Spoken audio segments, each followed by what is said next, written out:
So I would shy away from that. That shouldn't be your first hire. Maybe your second, but probably your third hire. As far as building a team and stuff goes, first and most important thing is you all need to have an assistant. Like the saying that's always stuck with me my whole career is if you don't have an assistant, you are the assistant.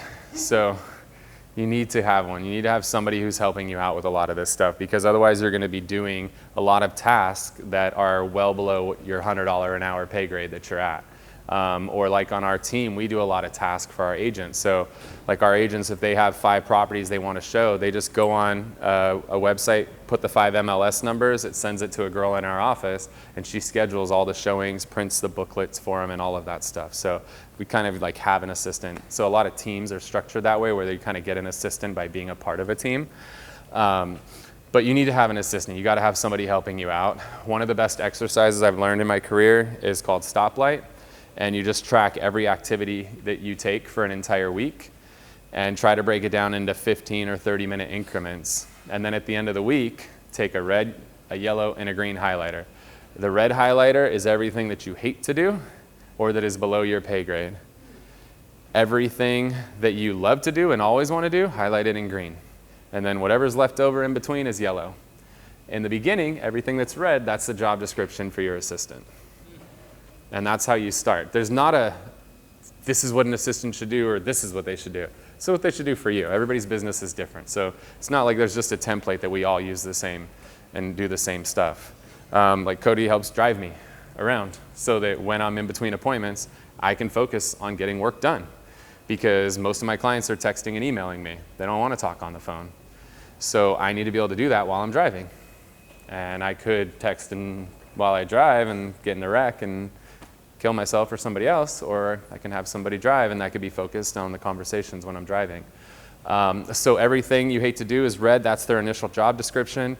You do everything in green and yellow. As they start to master those red tasks, you start to add those yellow tasks on and just keep adding that on until they get to a point where they can't handle it anymore. Go back through the same exercise, but now you both do it. Now all the new red stuff is the next assistant.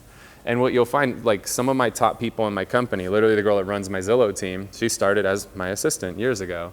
And now she's making a ton of money and literally running a team of 12 people today.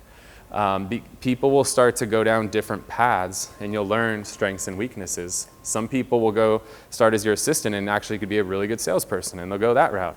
Or some will be a really good admin, and go that route. Someone will be a really good TC and they'll go that route. So most everybody that's in my company has started, like on the admin side, has started as an assistant at some point and then gone down different paths. So as you start to grow, you'll realize like when you hire the next person, oh, these are some things that are red, he's not very good at those, let's bring somebody else in to help with that and he can focus more on the stuff that he's good at. Because if you're putting people in the right seats on the bus where they're doing what they enjoy, they're going to be a lot more productive and they're going to stay with you a lot longer. So I would highly recommend that you guys do that. Where do you go from there? So your initial assistant's literally everything. They're your marketing department, they're your personal assistant, they're your TC, they're everything for you. But next hire, traditionally, if you're getting to the point you need a third person, somebody's going to be a TC at that point. Somebody's going to be a little bit more focused on the transactional side of things. Somebody's going to be a little more focused on the marketing, more forward-facing stuff. But those are kind of your initial hires. I think, if you want to build what Tom Ferry refers to as like a Navy SEAL team that could just go out there and crush it. If I was building that today, it'd be me. I would have a full-time kick-ass ISA, a full-time media and marketing person, a full-time admin, job security, Brian, a full-time admin, and a junior agent. It'd just be 5 of us. And so a lot of times when you have these teams where there's like the one person at the top and then a bunch of assistants, they're all assistants, they're not licensed. Well, if you go on vacation, your business shuts down when you go on vacation. I think having that junior agent's really important because they can help do all those open houses for you. They can be there when you're out of town. They can do a lot of that stuff for you. You've got an ISA who's just teeing up appointments for you left and right. You've got the marketing departments that's driving the leads in. And then you've got a really rock solid admin who's processing all of that business for you. But that's kind of like the core 4 additional hires on top of you that I would start to make. I think a lot of people try to bring in a buyer's agent like first, but they don't have any systems or structure or anything in place, I think you need to have that stuff first before you bring in a buyer's agent. You need to at least have an assistant, you know, and a TC, I think, before you really need a buyer's agent. I don't think you're going to be at a capacity where you need a buyer's agent that early. And then people hire buyer's agents and their production drops and they just do it too early. So I would shy away from that. That shouldn't be your first hire. Maybe your second, but probably your third hire. And then just as far as onboarding them, don't hire anybody till you have an onboarding system in place. Like, you need to know what they're going to do. You need to have a training system built out for them. Like when team agents join our group, they do like a 5-day long boot camp.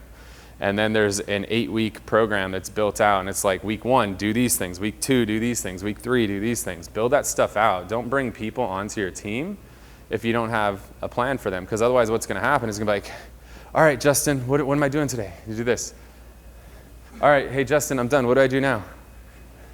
All right, Justin, I'm done. What do I do now? Like, it's actually going to take time away from you instead of giving you time back. So take some time to actually build some of that stuff out before you guys go and hire a bunch of people on your teams.